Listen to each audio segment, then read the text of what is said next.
We're living in the middle of a psyop pop boy wave. Everywhere you turn, there is a guy who has seemingly come out of nowhere, who's being accused of being an industry plant, ground zero for coworker music, a gymnast. And I will admit, it feels like every few weeks there's like a new pop guy we're getting force-fed, and it's hard for it to not feel a bit astroturfy. So we're gonna try to get to the bottom of all that today with some pop pseudoscience, led by a woman with an arts degree, so just get the tinfoil hat on, okay? This isn't Miss Rachel. I just want to give a quick shout out to Burga for sponsoring today's video first. I've actually been a long time fan of Burga. I found them a few years back because I was looking for a fillable planner that wasn't ugly. And lo and behold, Burga was the only one who had designs that I actually liked. Which kind of makes sense because they genuinely do have something for everyone. There's over 300 designs on there, like huge range of aesthetics. Anything that you're possibly into, Burga probably has something for you. This was my first planner. Please excuse her appearance. She is a bit scuffed. Since then, I've got some cases for my phone and other tech stuff, like my iPad. This thing is adorable. It's a deer. And even my Kindle, which if you've looked for a good Kindle case, that shit's impossible. But now she's in a cute little Burga case with a cover so I can hide that ugly screensaver. Also, I just realized I'm looking in the viewfinder, it actually matches pretty well with my Burga phone case. We're Burga'd out over here. I think this is my favorite phone case from Burga though. I just think it's really cool. Second thing I love about Burga is that they're protective without looking protective, if you know what I mean. Burga said we can protect your phone and keep it slim, lightweight, have raised edges for the screen and camera protection, and the cases are scratch resistant. And they stand by that shit. They have a 12-month warranty. I really could not recommend their stuff enough though. I've tried tons of their products over the years and I like all of them. If you want to check them out, you can go to the link in the description box. And if you want some phone cases, you can actually buy 4 Burga phone cases and only pay for 2 right now. And enjoy an extra 15% off with my code KCX15. Definitely check it out if you're interested, and thanks again to Burga. We love you, girl. Thank you for sponsoring. What's been happening recently feels like an overcorrection for the first half of the decade. If you compare the 2020s to the 2010s or even the 2000s, we've actually been in a male pop star drought. If you look at the girls' side, we have new gen acts like Olivia Rodrigo, Sabrina Carpenter, Tyla, and Chappell Roan, who have all been blowing up in the past few years. But that hasn't really been the same case for men. If anything, it's still the same guys who were dominating the 2010s who are just extending their reign, meaning there's a very apparent gap in the market right now that labels are chomping at the bit to fill. And as an audience, you can feel that. Hell, even Machine Gun Kelly is doing a kickball chain. He cannot rap or sing, but he will do anything for $1. And I mean anything. It does make you wonder how that gap started in the first place though. And these days, I will admit, there's some general hurdles that the pop boy industry faces. The more general one being that as much as I love pop music, it's definitely not as popular as it used to be. It definitely thrived in the 2000s and like the first half of the 2010s, until we saw that shift in the second half to EDM for a little bit there. Anyone remember that? I sure do. I lost my shoe in a crowd at an Avicii concert and then threw up in the bathroom shortly after. Sans shoe. You might think, Casey, I didn't know you liked EDM. I actually don't. I don't know why I was there, but that was right before rap and R&B started to take over the charts. So it makes sense that back then, when there was so much more money to be made in pop music, that there was a bit of an incentive to, you know, get the guys involved. And it's not that pop is completely erased from the mainstream, it's just that it's blended more often with other genres like R&B, rap, country. Like most of the top performing male singers right now aren't considered pop artists because their songs are usually blended. And looking at who would be considered pop boy frontrunners for this decade, you see the same results. So from that alone, you could argue that the reason that male pop stars aren't popular anymore is because they just aren't called that anymore. They're called singers. Or maybe it's just that the general public doesn't have that same appetite for pure, unfiltered, raw pop, like Madonna used to pump out on the farm. So apparently using a bicycle pump to fill up my Tesla. But another trend you might notice if you look at men who were considered male pop stars in the 2010s and the 2000s is that they were usually ex-acts who had been a part of either a boy band or a traveling middle school talent show. Like the Barbershop Quartet kicked off the solo careers of every single Beatles member. Okay, I know they wouldn't really be considered pop stars, but this is the smolder of a man with a power bang who knew he was eventually going to put out All Things Must Pass. Of course I had to mention that. Some better examples would be Jackson 5 producing Michael Jackson, the Jonas Brothers being how we were introduced to Nick and Joe's solo careers, NSYNC had Justin Timberlake dominating the charts solo, and doing whatever it is he does now. Even the Backstreet Boys had Brian Littrell. Who the fuck is Brian Littrell? Okay, it turns out that he randomly popped off because he switched to Christian music. I mean, it's fine. You want to see real Christian music that moves the people, including the man upstairs? Let this be all clearly there's been a pretty consistent trend of boy bands eventually producing male pop stars, meaning that when 2016 hit and it was the first year of One Direction's hiatus, it wasn't just time to find a new boy band, but eventually in the coming years, you would expect at least one or maybe multiple of the members to do well solo in the same way that 1D members are doing right now. Unfortunately for me as a teenager, I decided that the one who doesn't like going outside was my favorite. So, when it comes to supporting his solo activities, I have the option of buying his apron. Mr. Blue Jeans Simon Cowell tried twice at this, first with the Latin boy band Ciencio in 2015, whose hit song on first listen does sound incredibly familiar. Hold on, give me a second, found it. Anyway, there was also an American boy band attempt with Pretty Much in 2016, but both of these groups ended up disbanding after a few years each. And a similar situation was playing out on the girls' side as well. Clearly something was wrong, but it wasn't that the appetite for pop groups, or more specifically boy bands, just disappeared overnight, but that there was a different country across the globe that was able to satiate it a lot better. One of the biggest struggles for male pop artists in the past few years is that American pop in general has had to compete with the Korean pop industrial complex for the past decade. K-pop as a genre is its own industry over there, and the level of investment that goes into that production is something that American labels either can't afford or don't want to commit to. There are tons of different ways you can compare the two to show the disparity, but I feel like it's at its most obvious when you compare their promotion circuits. In K-pop, a release is accompanied by music videos, dance practices, teaser photos, never mind, multiple live performance stages, album signings, appearances on a ton of different variety shows and YouTube channels, virtual meet and greets, which go as well as you would imagine. dog. And whatever this is. Hell, there's even an app where fans will pay monthly so that they can be in this group chat with different idols that then send them updates like, Hi, how have you been? I missed you. I wonder what this one translates to. Oh. In comparison to America, where a release is usually accompanied by a music video, a $30 smoothie collab, and maybe, if you're lucky, you'll get to dance down Jennifer Hudson's Spirit Tunnel. Lorde shares her real thoughts on the solar power era on what? What is going on? How bad does the state of North American entertainment really have to be to want Ellen back? This bad. Not saying we have to bring her back per se, just maybe we slap a toupee on someone who isn't afraid to shake some daytime television approved ass and put them in a two-piece suit. Even Live Lounge isn't as popular these days. We used to be a society. And I blame you, Arcade Fire. You spooked everyone, and now no one wants to sing on there anymore. Those great words, they have big teeth. We invite you, but you said that you were. I have full body chills right now. You know what though? She gets a lot of shit because she's the only one in frame during this, but I hear a second voice standing with her. So which one of you was it? If we're looking at the sheer level of content, promotion, and engagement that K-pop produces in comparison to American pop, it makes a lot of sense why someone who's predisposed to being a boy band fan is gonna go with K-pop, because there's a lot more of it. And I'm not saying that the K-pop industry doesn't have issues. They definitely do. But whether we're talking about boy groups or pop boys or even pop girls, the American music industry feels like it's running on a train track made out of glue, popsicle sticks, and an interview slot on Call Her Daddy. The big group to come out of this shift though was definitely BTS, and lately they've been producing some also very big pop boy careers through the members' solo endeavors as well. What's interesting to me about their solo careers though is that the biggest streaming hits that have come out of them are all sung entirely in English. And I'm not trying to make any other point here than that they've clearly also noticed that there's a gap for a new gen male pop star who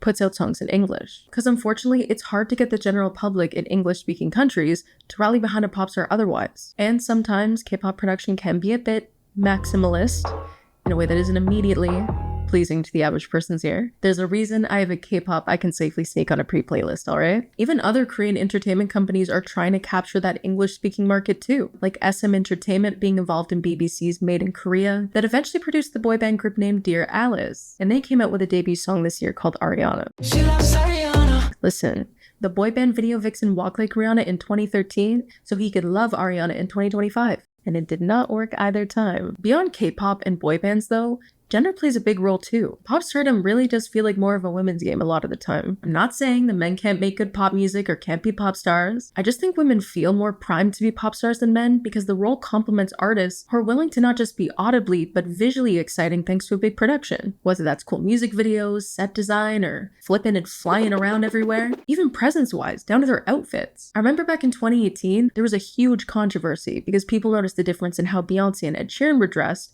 when they sang a duet together at the Global Citizen Festival. She's wearing this gorgeous bright pink dress that made her look like Lola from Shark Tank, or an expensive loofah, while Ed Sheeran was wearing a graphic t-shirt and jeans. At the time, it felt like a very blatant example of the different standards for artists when it came to gender and race in the industry. It's more common for women to fit the look and feel of a pop star because the elements of flair and theatrics that are associated with it are usually the bare minimum requirement for women to get their foot in the door. They have to be the whole package to survive in the industry. So it makes sense that the role that's typically associated with that whole package feels more like it's female ran. Feel being the distinction though, because men aren't not successful in pop. They just aren't labeled as pop stars as often as women are because they don't have to bother with being the whole package, or doing any of the elaborate outfits or crazy performances in the first place. And clearly most of them don't want to, except one man. Oh, Jesus.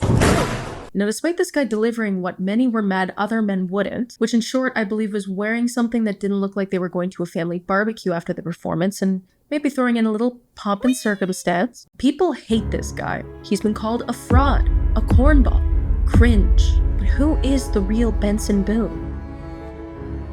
His name alone is so interesting to me because I did think it was the stage name, because it does not sound real. It sounds like a Fortnite character. But it turns out it's actually the government name of a 22-year-old who simultaneously looks Australian and American. Now, our brother Boone got his start as an ex-American Idol contestant who walked away from the competition to join an imprint label under Warner Records that was created by Dan Reynolds, who you may recognize as the frontman of Imagine Dragons. You broke me down and built me, believer. Yeah, this tracks. Since then, he's dropped his debut album that had 2 huge hits, but there's probably one that you're a little bit more acquainted with. Right.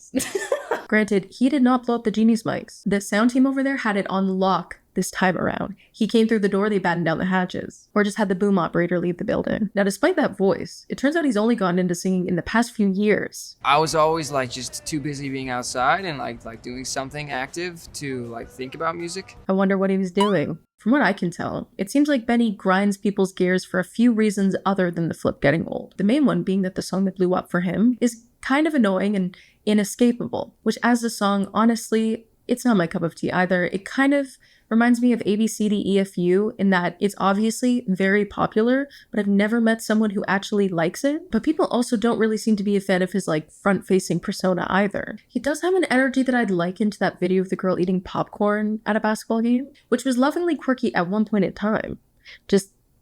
I just don't think that time is now. Listen, some of you guys say that you want millennial optimism back, but this is what comes with it. And a lot of you clearly can't handle it. But seriously though, I don't know if you can fault him for this. Like, he grew up Mormon. I feel like that's probably why he's a generation behind everyone else, right? Okay, my mistake. I mix some Mormons with the Amish. He did, in fact, have access to the internet growing up. I don't know how to explain what's going on with him. With the promotion of his first album winding down though, he told Rolling Stone that he was done with the backflips and wanted to be more than some shirtless guy. So he unveiled his second album cover at Coachella, put out a song with lyrics that nobody seems to understand. What is that? And did a backflip 2 months later. Granted, if I could do a backflip, I don't think I'd stop doing it either. I've seen people make significantly less impressive party tricks their entire personality, like pickleball, or those naked babies. But between the cover and naming the album American Heart, he pissed a lot of people off. At first, it was annoyance that he was able to post shirtless in front of the American flag with no pushback, because Beyonce had to deal with a ton of backlash for incorporating it in her album cover a year earlier. But it got worse after he revealed that the album was actually apolitical. It's my heart, because I'm Benson Boone, just like his stage runway, which is absolutely a heart. That is definitely the first thing I thought of. Trolls naturally took the situation and ran with it. Is Benson mystical, magical, MAGA, or normal? But it was also talked about quite earnestly with Benson's actual fans, specifically when it came to the Mark Zuckerberg situation, because he decided to dress up like Benson Boone for his wife's birthday and perform. Something about this feels very mega church pastor to me. Put it away, Mark. Go back to eating your homegrown meat, or whatever cinnamon challenge you gave yourself this year. Obviously, it's not Benson's fault that Mark did this. It seemed like fans just didn't like how warmly he responded and kind of wish they didn't acknowledge it at all. I think from their perspective, they were probably like, this is not helping your case, dude. Shut it. Why does it even matter though if there's tons of different guys who are singing about American flags in America? It's because people feel like there's a conflict between his sentiment towards politics and the way he presents himself. Like, yeah, great, he dresses like a pop star, but it feels like there's a disconnect. Also, people claim he's copying Harry Styles, who funnily enough also had to deal with backlash for the way that he dressed. In his case, it was a mix of people thinking he was queer baiting and frustration that a famous cis guy can wear feminine clothes and be praised for it, while trans people, or Cis people who want to wear sequins or a dress sometimes are vilified for it. I think the latter is where most of the frustration is, and I feel like it's why a lot of people don't fuck with Benson. Like, people get to feel progressive because they support a hot, famous guy wearing a dress, which in practice is great, but a lot of people don't practice that warmth and acceptance outside of praising the people who have the fame and money to support themselves if they get backlash. And I do want to be clear here. I'm not saying that people can't wear whatever the hell they want, and I don't think anybody wants Benson Boone to like not wear sequins anymore. I think people just want at the very least less fence sitting and some vocal support, especially if you're partaking in it. I did want to bring that stuff up because there are a lot of people that feel that way towards him. I'd say most of the hate wave though has to do with his music. And Benson is one of the few singers these days to actually respond to the hate that he's been getting. He ended up posting and deleting a TikTok that said, "If you hate me or my music, at least have a good reason for it."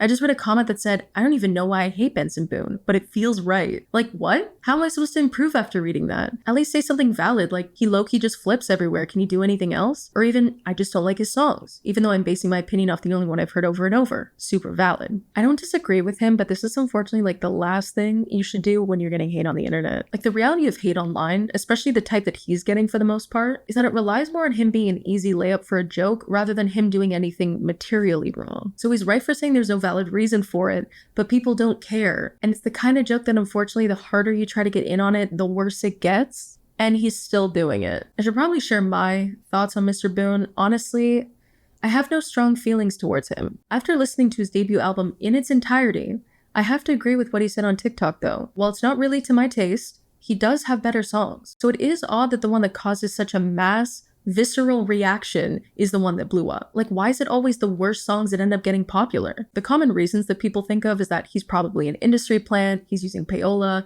or it's because of TikTok. But what if I told you there was a secret evil fourth reason, and it's big and green? Like an ogre. Whether you actually use Spotify or not, it is the biggest music streamer. And with that type of traffic, they're not just going to have an impact on how you listen to music, but which songs do well, and down the pipeline, how music sounds in an effort to replicate that success. Liz Pelly has a piece where she talks about when Spotify came out with pre-campaign insights for their discovery program in 2023. And to me, it feels like a bit of a peek behind the curtain, since, quote, an algorithm would tell an artist or label which tracks off an album were most likely to do well in a campaign. So instead of labels and artists trying to play a guessing game, they could choose a song for the campaign with at least some accuracy that it would see worthwhile return stream-wise. Which is pretty important considering that Spotify was taking 30% extra royalties on the songs that were in the program. So Spotify's algorithm already has a certain type of song or qualities of one in mind that it looks for that are proven to appeal to as many people as the song possibly can and keep listeners' attention enough that they don't press skip. And beyond that program using an algorithm, Spotify as a platform relies on tons of different algorithms, whether it's for their campaigns, playlists, automated mixes, sequencing, and personalization. There's actually a really great quote from Liz Pelly's book Mood Machine where she says, "Discovery inside of a corporate digital enclosure was never actually about discovery." I do want to be clear that I'm not saying that Benson Boone or any other artists are using the discovery mode stuff. I have no clue, and I wouldn't want to try to claim that that's the reason for their success. A lot of the time their playlisting is just because of label support. The reason I bring it up is because it shows that Spotify's algorithm has a formula in mind that works and is worth pushing, whether it's part of the discovery program or not. There's actually a Rolling Stone article by Larisha Paul that I think ties into this as well. In the article, she talks about how the structure of a lot of songs doing well in the charts right now that are by artists like Benson Boone and Alex Warren fit into what she describes as voice audition core, where qualities like sparse production, intriguing vocal tone, and a build up to a crazy high note or dramatic octave jump are often seen on audition shows because they're set up to get judges to press a big red button. And Larisha noticed that the formula wasn't just working on TV anymore, but also algorithms, where singers are trying to grab the attention of users on TikTok instead of judges on a singing show. And going into this, I thought that there might be a little bit of room to maybe theorize that voice audition core is what Spotify's algorithm is favoring right now and pushing out to everybody. And that's why the popularity feels like payola. But it turns out that actually seems very likely, to the point where voice audition core feels like the next iteration of what Liz Pelly called streambait pop, when describing the type of songs that kept going viral on Spotify in the 2017 to 2019 range. Pelly described it as muted, mid-tempo, melancholy, chill, and seamless. The reason this combination worked so well back then on Spotify was because it was ambiguous enough that it could land on tons of different playlists, which at the time was crucial for a song to be successful. And that chill, ambiguous sound became so identifiable that some of the people Pelly interviewed mentioned how they'd get into writing sessions and people would say, "I want to write a Spotify song," because they could pitch it to a bunch of different artists and Spotify's algorithm ate it up. Initially going into this, I did have a theory that Spotify these days, it wasn't just that people were coming from TikTok to Spotify and that's why they were hits on the platform, but that Spotify and TikTok's algorithms had actually become more similar recently because of how crucial TikTok had become to the music industry. And it turns out I'm not crazy. Pelly talks about this in Moon Machine, where she quote says, "In time, what it meant to do well on Spotify and do well on TikTok started to fold in on each other. So instead of those Spotify playlists being so crucial for song success in the late 2010s, it had shifted to TikTok, leaving artists in a situation where they were part-time singer or musician and part-time influencer so that they could promote their own music. Hence the wave of, did I just write the song of the summer? And a genre of artists I refer to as e-beggars. There's a Mr. Beast quality to this man that I can't fully explain, and he can't even do a flip.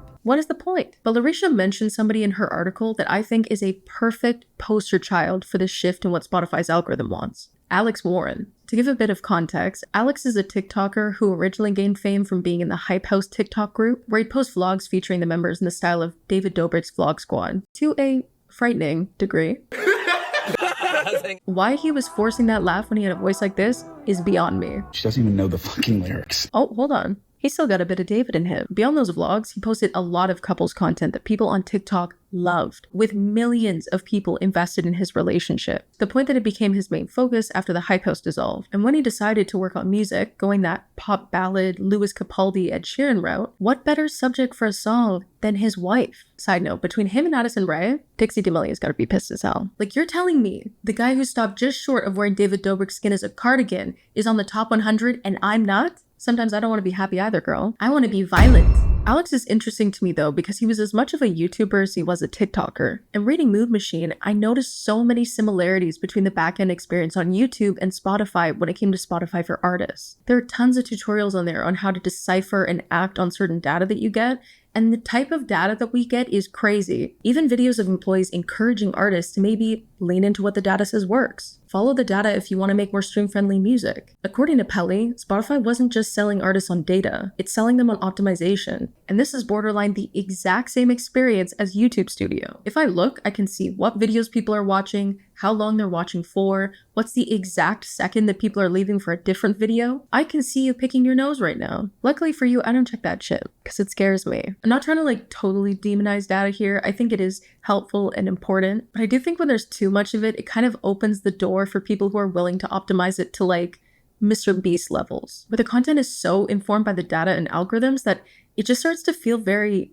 uncanny. Obviously, YouTube's algorithm doesn't care though. It's not a person. It's just going to continue to push out the things that it's being satisfied by. And the same goes for Spotify's algorithm. They're going to push out the songs that are satisfying the algorithm. In Mood Machine, Pelly actually talks to a self-appointed TikTok for musicians expert who said if you want to go viral these days, it's not just about an immediate hook, but re-engagement triggers every few seconds. Which was terrifying to read. It sounds exactly like the type of mentality that Mr. Beast operates under. Like when he talks in that cadence, it sounds like he's trying to keep the attention of a baby or a Rottweiler. So it makes complete sense why Ordinary would blow up. Alex is coming from the experience of battling for people's attention and optimizing in a way that the average artist wouldn't, and he knew how to promote that song using his tried and true formula. Larisha mentioned in her article that Alex's backstory, while incredibly tragic, in a twisted way is a producer's dream for that type of singing show. But that quote, the almighty TikTok algorithm assured Warren wouldn't have to trauma dump on The Voice or American Idol to find his audience. Which is true, but I think that the TikTok algorithm required him to do something else instead. And that's why we know so much about this guy. And that doesn't make the sentiment of the song any less legitimate.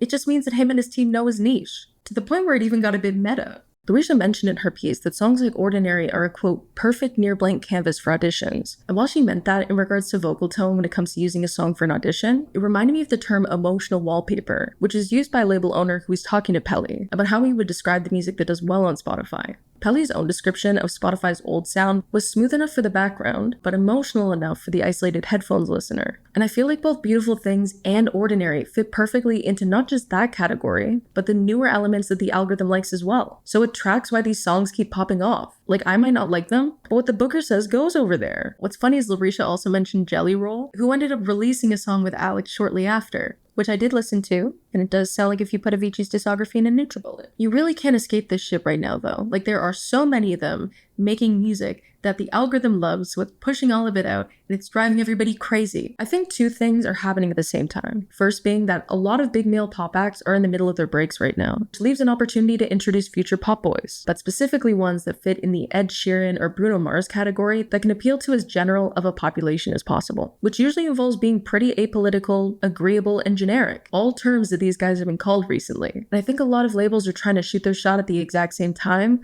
and it just feels like a lot. And on top of that, I think that we've hit one of those moments where Spotify's algorithm has kind of shown their ass a bit, when the recommendations just become way too repetitive and similar. A similar moment happened last summer when people were complaining about the constant recommendations for Espresso and Good Luck Babe, to the point where people were convinced it was also Payola. It was honestly really depressing looking into this stuff, and I was trying to figure out why I was so much more annoyed about it happening on streaming platforms in comparison to social media. I think what feels especially annoying on Spotify is that social media platforms are one thing. At this point, I think everyone accepts that there's going to be some appeasing the algorithm, but Spotify is seen as more of a utility and was supposed to be an alternative to mainstream radio and labels. There's actually an insane amount of history proving that to be complete horseshit, but I will leave that for you to read in Moon Machine if you're interested. What's crazy though is that there's clearly a sizable amount of people who are annoyed by this, but Spotify doesn't care. They're not trying to appeal to the people who are annoyed in the first place. The algorithms work best on passive listeners, and they're working. While communities online that tend to have higher populations of devout stans are just finding out about these guys and think they have to be plants, they've all had serious chart success. And if you look at Alex Warren's comment section, you'll see people praising him as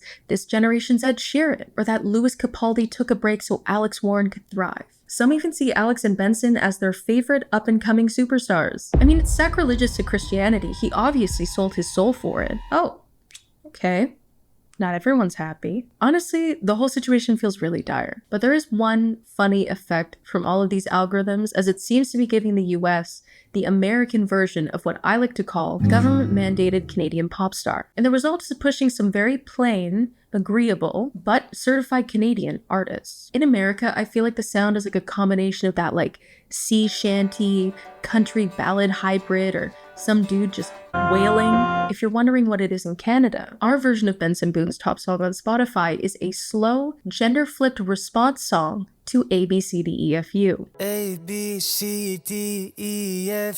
I wish I was joking. I think a lot of the anger, though, definitely needs to be redirected to the platforms and the labels rather than the artists. Liz Pelly talked to a music and technology scholar named Veronica about how affordance feels like a better way to describe the way that artists are reacting right now, in that the way objects are designed informs the way people use them. Like, artists aren't blatantly trying to game the system, and the platforms also aren't forcing them to do it. It's more that artists are following trends that they're being rewarded for, and it encourages them to keep going or even dial it up a notch. It does make you wonder though, like, is there hope for a main pop boy that isn't informed by Spotify's algorithm? Out of the new crop of guys that I'd say fit or kinda sorta fit in the role, I feel like I'd put my money on Lil Nas X, Kid Laroi, and Role Model. Lil Nas X definitely fits the pop vibe to a T, but there is a Bieber say qua to that Kid Laroi guy voice-wise. It does feel kinda doomed that a platform that everyone is using is kind of ruining everything and inspiring like the worst actions possible from labels too. I'd be curious to know what you guys think though, but the guys were like, I guess astroturfed by the algorithm, but even the other new pop guys as well. If you have any thoughts, feel free to share them below. Hopefully you enjoyed the video. If you did, feel free to subscribe, but otherwise I'll see you in the next one.